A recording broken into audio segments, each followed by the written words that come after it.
नमस्कार। टुडे हिमाचल में आपका बहुत बहुत स्वागत है। मैं हूं आपके साथ भावना रनौट और चलिए देखते हैं दोपहर की बड़ी खबरों को फटाफट। आसमान से आग बरसने का सिलसिला जारी। नेरी में पारा 40.7 डिग्री। प्रदेश में पड़ रही प्रचंड गर्मी ने लोगों का हाल बेहाल कर दिया है। राज्य में सबसे ज्यादा तापमान हमीरपुर के नेरी में दर्ज किया गया है।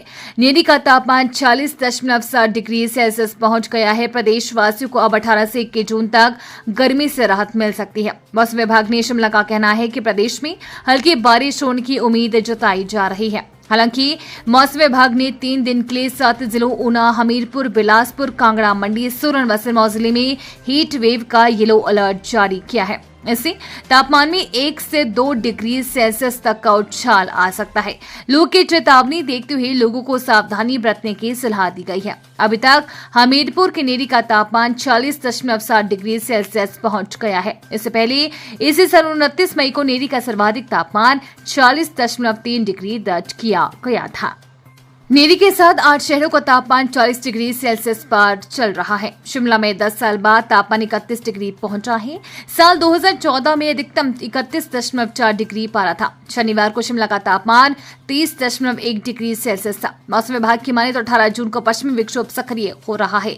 19 व 20 जून को प्रदेश के ज्यादातर भागों में बारिश हो सकती है। 18 जून के बाद भीषण गर्मी से राहत मिलने के आसार है, मगर अगले 72 घंटों के दौरान गर्मी में इजाफा होगा। पैसों की तर्ज पर एटीएम से दवाइयां भी निकलेगी, ऐसा काम करेगा सिस्टम। अब पैसों की तर्ज पर एटीएम से दवाइयां भी निकलेगी। एनआईटी हमीरपुर के इलेक्ट्रॉनिक्स एंड कम्युनिकेशन विभाग के तृतीय व अंतिम वर्ष के छात्रों ने एटीएम की तर्ज पर ऑटोमेटिक ड्रग डिस्पेंसर मशीन तैयार की है। विद्यार्थियों ने इसके लिए एक मोबाइल ऐप भी डिजाइन की है। इसके माध्यम से मरीजों को मशीन के जरिए दवाइयां वितरित होंगी।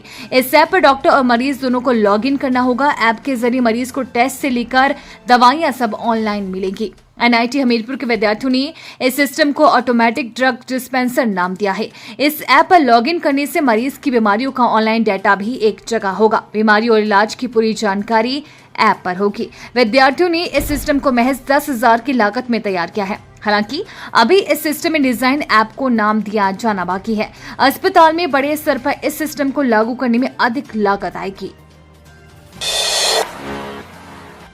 इस बार मार्केट में कम पहुंचेंगे सेब, पड़ रही सूखे की मार, चिंता में बागबान।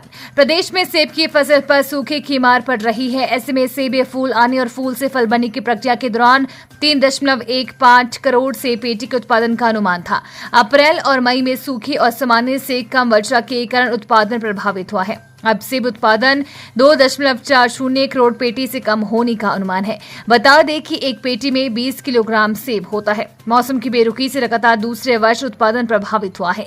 हिमाचल प्रदेश में वर्ष 2023 में करीब 1.90 करोड़ पेटी का उत्पादन हुआ था, जबकि मंडी मध्यस्थता योजना के तहत 52,000 टन सी ग्रेड सेब की खरीद की गई। प्रदेश में गत वर्ष सेब सीजन से पहले कम वर्षा और गर्मी के बाद कम वर्षा का क्रम जारी रहने से सेटिंग नहीं हो सकी। ऐसे में उत्पादन प्रभावित हुआ है।